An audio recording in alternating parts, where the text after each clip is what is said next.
સ્વામિનારાયણ સાક્ષાત અક્ષર પુરુષોત્તમ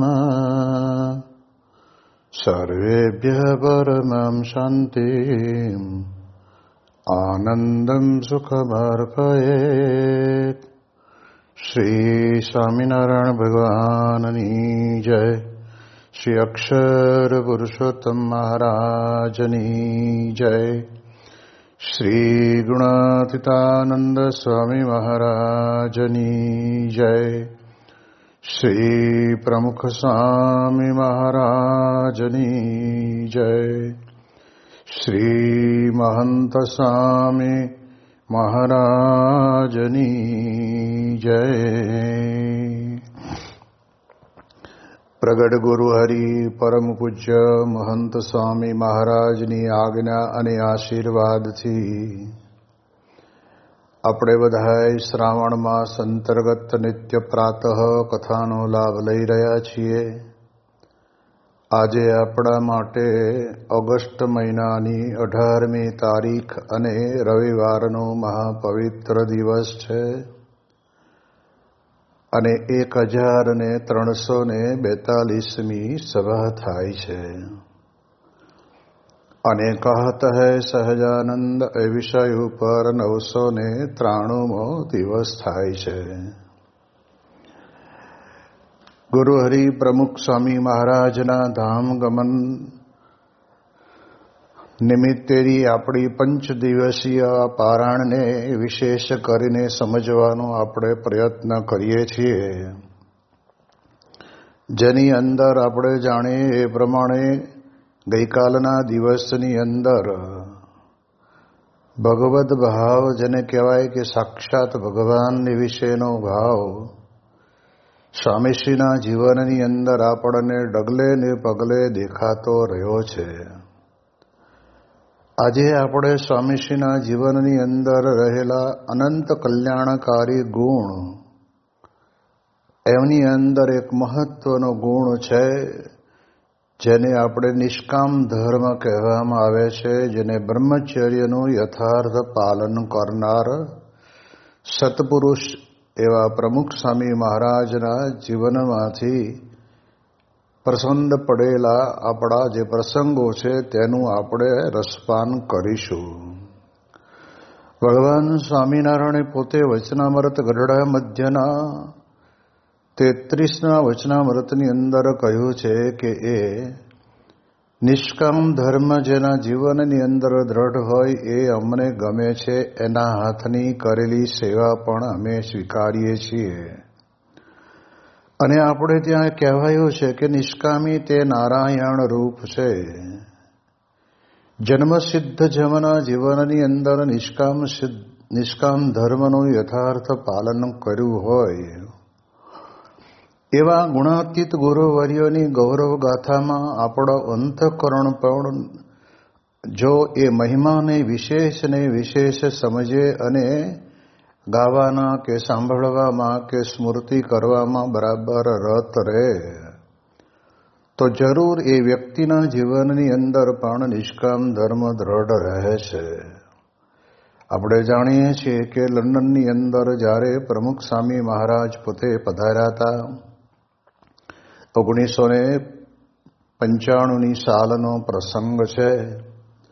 લંડન મંદિર અને હવેલીનું કામ ત્યાં આગળ પૂર્ણ થવાના આરા ઉપર હતું અને ત્યારે તે વખતે ત્યાં આગળ અલગ અલગ કામની વહેંચણી અલગ અલગ એજન્સીઓને કરેલી હતી. જેમાં હવેલીની અંદર પોલિશિંગનું કામ બહુ મહત્વનું ગણાય અને હવેલી તો જ કહેવાય. એટલે એ હવેલીની અંદર જે પોલિશિંગનું કામ એક આફ્રિકન ભાઈ પોતે કરતા હશે પોતાના માણસોની સાથે, અને તે વખતના સમયની અંદર એક સંત એની સાથે વાતો કરતા હશે અને એમાં એમણે પોતે એવી વાત કરી કે છેલ્લા લગભગ 60 વર્ષથી પ્રમુખ સ્વામી મહારાજ પોતે આ પ્રમાણે બ્રહ્મચર્ય વ્રતનું અસ્ખલિત પાલન કરતા આવ્યા છે અને પોતાના જીવનની અંદર નિષ્કામ ધર્મમાં બરાબર દ્રઢ રહ્યા છે. એવી જ્યારે વાત થઈ ત્યારે એ આફ્રિકન ભાઈને તો આશ્ચર્ય થયું કે અસંભવ છે. દુનિયાની અંદર આજે આપણે જાણીએ છીએ કે દરેક વ્યક્તિ પોતે પુરુષ હોય તો પોતાના પત્ની કે સ્ત્રી વગર રહી શકતો નથી, અને સ્ત્રી હોય તો પુરુષ વગર રહી શકતો નથી. પરંતુ આવી રીતે રહે એ આશ્ચર્ય છે. અને વિશેષ કરીને આપણે જાણીએ છીએ કે આપણા ગ્રંથોની અંદરથી આપણને આ એક શ્લોક વધારે વિશેષ જાણવા મળે છે. કનકકાંતા સૂત્રેણ વેષ્ટિતમ સકલમ જગત તાસુ તેષુ વિરક્તેષુ દ્વિભુજા પરમેશ્વર. કનક અને કાંતા એટલે કે સ્ત્રી અને ધન એ બેની વિશે મનુષ્ય માત્ર પોતે આખું વિશ્વ વેષ્ટિતમ છે એટલે મીટાયેલું છે. પણ એ બેથી તાસુ અને તેષુ એટલે કે સ્ત્રીથી અને ધનથી વિરક્ત રહે જ એ બે હાથવાળો ભગવાન છે. એટલે આપણે યાદ કરીએ તો આ આખો શ્લોક બેઠે બેઠો સ્વામીશ્રીના જીવનની અંદર આપણને અનુભવાય છે.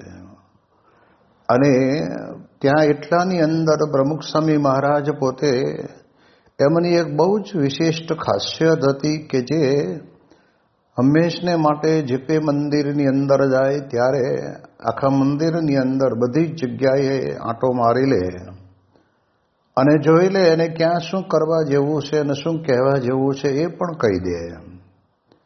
ત્યાં સ્વામી પોતે ખાનદેશની અંદર એક મંદિરની પ્રતિષ્ઠામાં ગયેલા અને ત્યાં આગળ હરિમંદિર જ છે, પણ તે વખતે ત્યાં આગળ સ્વામીશ્રી આજુબાજુ ચારે બાજુ ફરી લીધું અને આગળના ભાગમાં કાંગરા કરેલા હતા. અને સ્વામીશ્રી પધારવાના છે એટલે એની ઉતાવળમાં પાછળ કે આપણે પછીથી કાંગરા કરીશું એટલે એના કારણે કરીને કાંગરા કરેલા નહીં. તો સ્વામીશ્રીની નજર તો તરત જ ત્યાં આગળ પહોંચી ગઈ અને પહોંચી ગઈ અને તરત જ સ્વામીશ્રીએ કહ્યું કે આ કેમ અધૂરું રાખ્યું છે? કે બાપા સમય નહોતો ને એટલે પછીથી કરશું. સ્વામી કે પછીથી કરશું એ રહી ગયું તો રહી જ ગયું. હવે આપણે જાણીએ છીએ કે સ્વામીશ્રીએ તો ટકોર કરી દીધી, પણ પાછા પ્રતિષ્ઠા પતી ગયા પછી 3 મહિના પછી કે 4 મહિના પછી એ ગામના હરિભક્તો ત્યાં આગળ સારંગપુરની અંદર ફુલ્લોલના સમયમાં પધારેલા અને ત્યારે તે વખતના સમયની અંદર એમણે પૂછ્યું કે તમારા ઓલા ગામની અંદર મંદિરમાં કાંગરા બાકી હતા, થયા કે બાકી છે? એટલે અતિશય ચોકસાઈપણું જેમના જીવનની અંદર અને સમયને પણ ક્યારે પણ એને ગણે નહીં કે ગમે તેટલો લાંબો સમય વીતી ગયો હોય તો પણ એ પોતે પોતાના જીવનની અંદર વિચારે. એટલે આ દ્રષ્ટિ વડે કરીને આપણે અંતરની અંદર વિચાર કરીએ તો સ્વામીશ્રી બહુ ચપળ હતા અને ત્યાં આગળ તરત જ ઓલા સંત છે એને કહ્યું કે જો આપણે જે સત્પુરુષની અમારા આધ્યાત્મિક ગુરુની વાત કરતા હતા એ પોતે પધાર્યા. એટલે તરત જ ત્યાં આગળ પોતે જે કાંઈ કામ કરતો હશે તે પોતાના કપડાં ખંખેરીને સ્વામીશ્રીની પાસે આવ્યો, પગે લાગ્યો અને ત્યારે તે સંત બોલ્યા કે બાપા અમારે વાત ચાલતી હતી કે આપે તો આ સંસાર છોડ્યો ને 60 વર્ષ થયા, તો મેં એને એવું કહ્યું કે અમારા ગુરુ છે એ 60 વર્ષથી આ પ્રમાણે કહેવાય છે કે બ્રહ્મચર્યનું યથાર્થ પાલન કરે છે, કે નિષ્કામ ધર્મની અંદર બરાબર દ્રઢ રહે છે. અને તરત જ સ્વામીશ્રીએ મરમાળું હસતા હસતા એમ સંતની સામે જોઈને કહ્યું કે કેમ 60 જ વર્ષ? અમે તો 75 વર્ષ આજે થયા જેને અમૃત મહોત્સવ ઉજવાય છે. એટલે જન્મ થયો ને ત્યારથી પણ અમે આ લોકની અંદર બ્રહ્મચર્યની અંદર બરાબર દ્રઢ રહ્યા છીએ. ત્યારે આપણને ખ્યાલ આવે કે મોટા પુરુષના જીવનની અંદર કહેતા પ્રમુખ સ્વામી મહારાજના જીવનની અંદર બ્રહ્મચર્ય માટેના ભગવાન સ્વામિનારાયણના આપેલા જે અચૂક નિયમો છે એ નિયમોની અંદર પણ એમને ક્યારેય ફેરફાર થવા દીધો નથી. જેના માટે આપણને ધર્મામૃત અને શિક્ષાપત્રીની અંદર પણ વિશેષ નિયમ આપેલા છે. તો આપણે જાણીએ છીએ કે સત્સંગની અંદર ત્યાગીના નિયમને ગ્રહસ્થએ જાણીને શું કરવાના, પરંતુ મહારાજે શિક્ષાપત્રીની અંદર દરેકના નિયમ લખ્યા છે, એમાં ત્યાગીના પણ છે. અને એ ત્યાગીના નિયમને જાણે તો એને ખબર પડે કે ખરેખર મારે પરમ એકાંતિક સત્પુરુષને મળવું છે, તો આ એ મને મળ્યા એ છે. ત્યાં તરત એને અંતરની અંદર દ્રઢ પ્રતીતિ આવે. અને એટલા જ માટે થઈને પ્રમુખ સ્વામી મહારાજે પોતે 1985ની અંદર જ્યારે લંડન પધાર્યા ત્યારે 17-18 કલાકની મુસાફરી હતી. રાત્રે ભાનુભાઈના બંગલે સ્નાનાદિક કરી અને 1 વાગે ફ્લાઇટ ઉપડવાની હતી. એટલે એ ટાઈમ દરમિયાનની અંદર સ્વામીશ્રી પોતે પધારી ગયા. અને પ્લેનની અંદર જે લંડનથી હરિભક્તો લેવા માટે આવ્યા હતા એ હરિભક્તો અને બધા 30 જેટલા અમે બધા સંતો હતા. એ બધા સંતોના સાનિધ્યની અંદર સ્વામીશ્રીએ ત્યાં આગળ આ પ્રમાણે દવા લેવાનો થાય એના કારણે કરીને એ વખતે ચાલુ પ્લેનની અંદર સ્વામીશ્રીએ પૂજા કરી. અને પૂજા કર્યા પછી સ્વામીશ્રી પોતે પોતાના કાર્યની અંદર પરોવાયા. સવાર પડતા દુબઈ આવ્યું.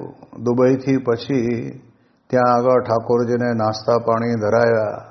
સ્વામીશ્રીને કહ્યું કે આ બાપા થોડુંક અંગીકાર કરો. ત્યારે સ્વામી પોતે જે કંઈ પોતાના નીતિ નિયમો પાળે છે એ દુનિયાને દેખાડવા માટે નથી પાળતા, પણ પોતે એકદમ સાયલન્ટલી કોઈને કાંઈ ખબર પડે જ નહીં એવી રીતે પોતાના જીવનની અંદર એ નીતિ નિયમોની અંદર રહેતા હોય છે. એટલે સ્વાભાવિક રીતે તો સામાન્ય જનરલ પેસેન્જરની જેમ જ જેમનો અમૃત મહોત્સવ ઉજવાતો હતો એવા સમયે લંડન જતા હતા ત્યારે એવી રીતે જનરલ પેસેન્જરની વચ્ચે જ સ્વામીશ્રી પોતે બિરાજમાન થયેલા. એટલે સ્વાભાવિક છે કે આ પ્રમાણે કદાચ કોઈક ભૂલચૂકથી કોઈ અડી ગયું કર્યું હોય તો, અને બનતું પણ એવું ને બન્યું હતું. ત્યાં આગળ અમુક સીટો ખાલી હતી ને એમાં એક સીટની અંદર કોઈ મહિલા પોતે ત્યાં આગળ બેઠી હશે અને વિદેશની ધરતીવાળી હશે. એટલે એને કહ્યું કે ભાઈ તમે આ સીટને બદલે અમે તમને આવી એક સેફ સીટ આપીએ તો ત્યાં જતા રહેશો. તો એ અમારા સંતોના આવા નિયમો છે એની વાત કરી એટલે તરત જ એ રાજી ખુશીથી ગઈ. પણ આપણો ઇન્ડિયન માણસ કોઈ ગુજરાતી હતો અને એ સીટની અંદર બેઠેલો હતો. એને કહ્યું કે નહીં, હું મારી સીટ ના છોડું. એટલે ભાઈ તને બીજી સીટ આપે છે, તને કંઈ ઊભો રાખવા માંગતા નથી. પણ ઘણી વખત આવી લોકોની જડતા હોય છે. એટલે એ જમ્બો હતો એની અંદર વચ્ચેના ભાગમાં 5 સીટ આવે તો એની અંદર સ્વામીશ્રી માટે બ્લેન્કેટ પાથરીને આરામ કરવાનું ગોઠવ્યું હતું. સવારનો નાસ્તો તો ન જ કર્યો, કારણ કે કોક આપણને અડી ગયું હોય તો. એટલે આ 75 વર્ષની ઉંમરે એમણે પોતે પોતાના જીવનની અંદર આ એક મહારાજની યથાર્થ આજ્ઞા પાળવાનું કેટલું એમને તાન હતું અને એના ઉપર પોતે સ્થિર હતા. અને ત્યાર પછી બપોરનો ઠાકોરજીનો થાળ થયો અને એ જ્યારે પણ ધરાવીને સ્વામીશ્રીને કહ્યું તો કે બાલમુકુંદ સ્વામીની ઉંમર થઈ ગઈ છે અને એમને આપો, પણ પોતે ન લીધું. અને છેક 18 કલાક પછી લંડન જ્યારે એરપોર્ટ ઉપર પ્લેન ઊભું રહ્યું ત્યારે સ્વામીએ આજ્ઞા કરી બધાને કે જેને નાહીને પૂજા રાત્રે કરી લીધી હતી મારા જેવાએ બધાને કહ્યું કે લંડન મંદિરે જઈને નાહી લેવાનું, નાહીને પૂજા પાઠ કરવાના અને કર્યા પછી ઠાકોરજીના દર્શન કરીને પછી પારણા કરવાના.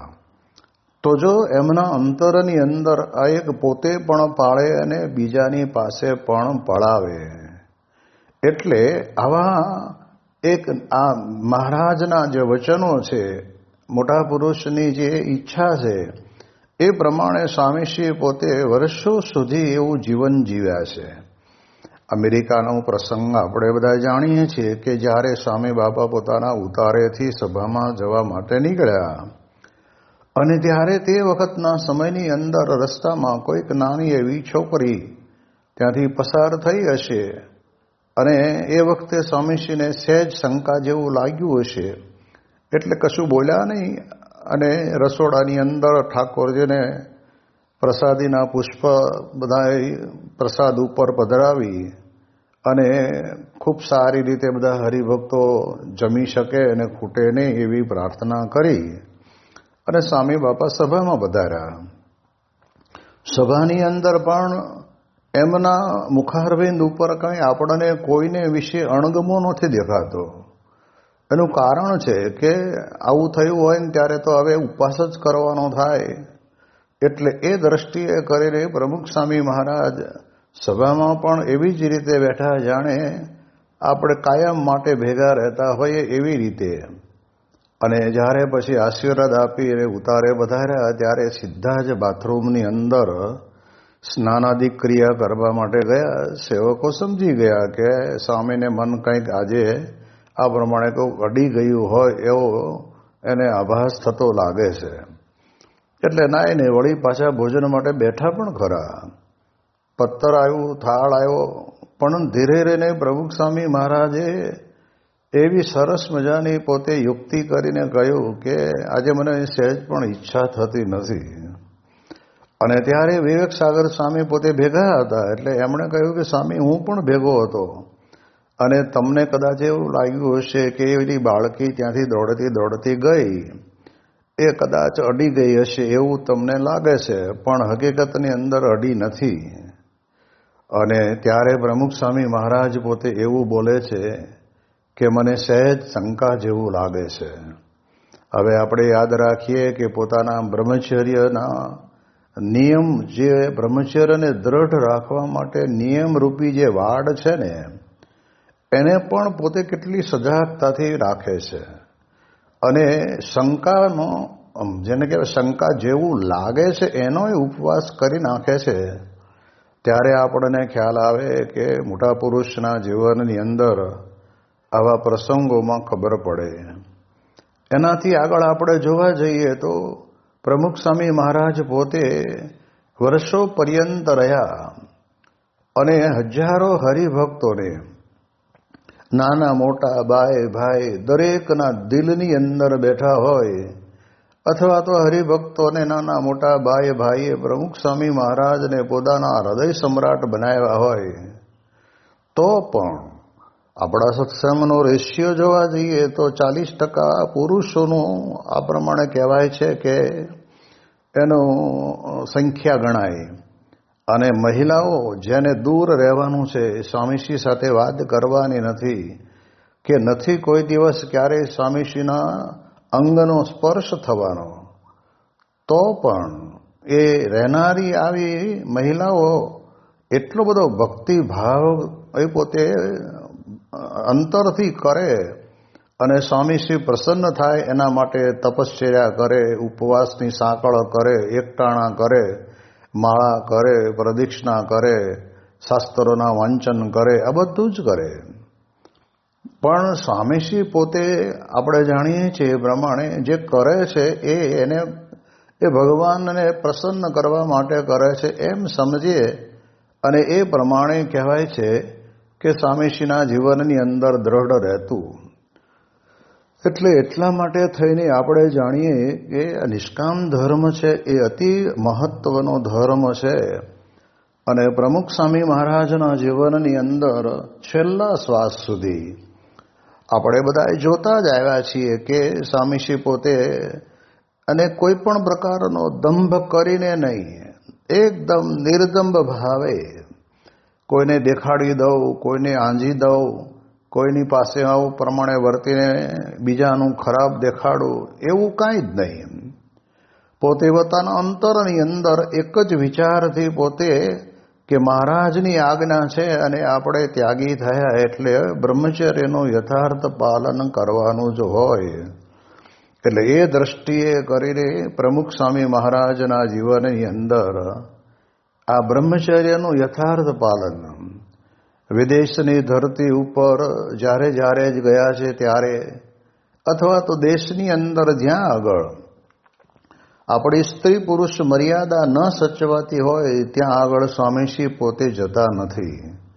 આપણને યાદ છે કે 1974ની અંદર જ્યારે સાઉથ આફ્રિકાની અંદર પ્રમુખ સ્વામી મહારાજ પધારેલા અને તે વખતના સમયની અંદર હર્ષદભાઈ દવે બધાની સાથે હતા અને ત્યારે તે વખતે એક હોલની અંદર આવી હિન્દુ સંગઠન સમાજ તરફથી એક સભા રાખી હશે. તો એ સભાની અંદર બેઠક વ્યવસ્થામાં પણ આપણે જાણીએ એ પ્રમાણે ત્યાં આગળ બધા કપલમાં જ બેસતા હોય. ત્યાં તો બહાર આ પ્રમાણે પાશ્ચિમી સંસ્કૃતિની અંદર તો કાંઈ એવું કોઈને લાગતું નથી કે અમે અજુગતું કે ખોટું કરીએ છીએ, પણ સંપ્રદાયની મર્યાદા પ્રમાણે પ્રથમ શરૂઆતના ભાગની અંદર એકલા પુરુષો હોય અને પછી એ બેની વચ્ચે થોડી જગ્યા રાખીને પછી પાછળના ભાગમાં મહિલાઓ બેઠા હોય અને દૂર બેસીને સ્વામીશ્રીના અમૃત વચન અને દર્શનનો લાભ લે, એ કોઈ બાધરૂપ નથી. તો અહીંયા બધું ભેગું હતું. એટલે જેવા સ્વામીશ્રી આ હોલની અંદર પ્રવેશ કરે છે બારણામાં અને ત્યાં જ તરત જ એમની નજર ગઈ એટલે તરત સ્વામીના પગ બે આગળ ગયેલા પાછા વળ્યા અને બાજુની અંદર એક ઓફિસ જેવું હશે ત્યાં આગળ સ્વામી બાપા જઈને બેઠા. અને તે વખતના સમયની અંદર આ સભાનું જેમણે આયોજન કર્યું હશે તે ત્યાં આગળ આવ્યા અને તે એમને કહ્યું કે સ્વામી આપના માટે ઉપર સ્થાન તૈયાર જ છે. ત્યારે પ્રમુખ સ્વામી મહારાજે પોતે અને સાથે રહેનારા હરિભક્તો સંતોએ વાત કરી અને તે વખતે કહ્યું કે અમારી બદલીમાં આપણે આ બધાને અત્યારે જુદા પાડીએ એ જરાક અવિવેક જેવું લાગે અને કંઈક મનની અંદર કોકને કંઈક ખોટું પણ લાગી જાય, એટલે એટલા માટે થઈને અમે અહીંયા બેઠા છીએ. અને અમારી વતીએ અમારા સંસ્થાના હરિભક્ત હર્ષદભાઈ દવે એ પોતે આવીને ત્યાં આગળ તમને બધાને પ્રવચનોનો લાભ આપશે. તો જો આપણને ખ્યાલ આવે કે વિદેશની ધરતીમાં ક્યાં કોઈ જોવાનું છે કે આગળ બેઠા છે કે ભેગા બેઠા છે કે જુદા બેઠા છે, અને સ્ટેજ ઉપર બેસીને આપણે પ્રવચન કરી લેવાનું હોય. હવે આવા લોકો ગોઠ્યું છે તો પછી એને નારાજ થોડા કરાય. જો અહીંયા આગળ પણ આપણને બહુ સ્પષ્ટપણે સમજાય છે કે સ્વામીશ્રીના જીવનની અંદર આ એક મહત્વનો જે ગુણ, જે ધર્મ નિયમ રૂપી જે વાડ એની અંદર લેશ માત્ર ફેરફાર થવા દેતા નહીં. એનાથી આગળ આપણે જોઈએ તો આફ્રિકાની અંદર જ તે વખતના જ સમયમાં ત્યાંના જે મેયર હતા એમને ત્યાં આગળ જવાનું હતું અને ગયા એટલે તે વખતે એમણે પહેલો તો આ મૂર્તિનો પ્રશ્ન પૂછ્યો અને પછી ધીરે ધીરે એમાં એમનું સમાધાન બધું થઈ ગયું. પછી સ્વામીને કે તો હવે મારા માતુશ્રી પોતે બહુ બીમાર છે તો એમને તમે આશીર્વાદ આપવા પધારો. અને ત્યારે તે વખતે સિટી કાકા મારા ખ્યાલ મુજબ જોડે હતા એટલે એમણે કહ્યું સ્વામીએ કે તમે જરા એમને સમજાવો કે આ આપણો એક મર્યાદા છે, એક બંધારણ છે, નિયમ ધર્મ બરાબર યથાર્થપણે પાળવાના હોય એટલે અમે પ્રાર્થના જરૂર કરીએ ભગવાનને. અને સિટી કાકાને કહ્યું હશે કે તમે ઠાકોરજી લઈને ત્યાં આગળ એમને દર્શન કરાવો એટલે એમના માતુશ્રીની તબિયત સારી થાય. પણ જો આમાં કોઈ દંભ કપટ કે પછી કંઈ આ પ્રમાણે બતાવી દેવાની ભાવના હતી જ નહીં. શુદ્ધ અંતઃકરણવાળું જીવન હતું એટલે એના કારણે કરીને ત્યાંના મેયર પણ પોતે રાજી થયા અને એ પ્રમાણે કે નહીં તમારા નિયમો છે એ બરાબર છે એને એ પ્રમાણે તમે વાંધો નહીં, એમ ભગવાનના દર્શન થશે તો પણ.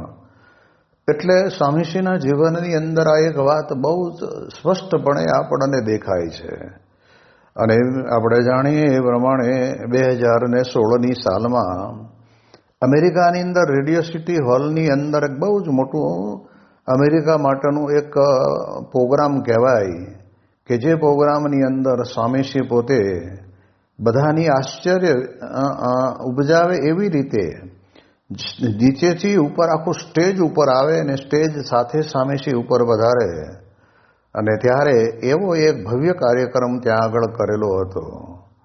અને એવા સમયની અંદર મારા ખ્યાલ મુજબ ત્યાં આગળ યુનોની અંદર ત્યાં યુનોનું જે સંભાળનારા હતા એ આગેવાનોને બધાને બહુ જ ઈચ્છા હતી કે આ યુનોની અંદર ધાર્મિક બધા જુદા જુદા ધર્મના મહાપુરુષો પણ વધારે અને એની અંદર ભારત તરફથી આવ્યા તો બીજા ઘણા બધી જુદી જુદી સંસ્થાના સંતો આવ્યા હતા, પણ ભારત તરફથી આ બોચાસણવાસી અક્ષર પુરુષોત્તમ સંસ્થાના ધર્મગુરુ પ્રમુખ સ્વામી મહારાજ પોતે પધારે અને એમનું પ્રવચન રાખવાનું.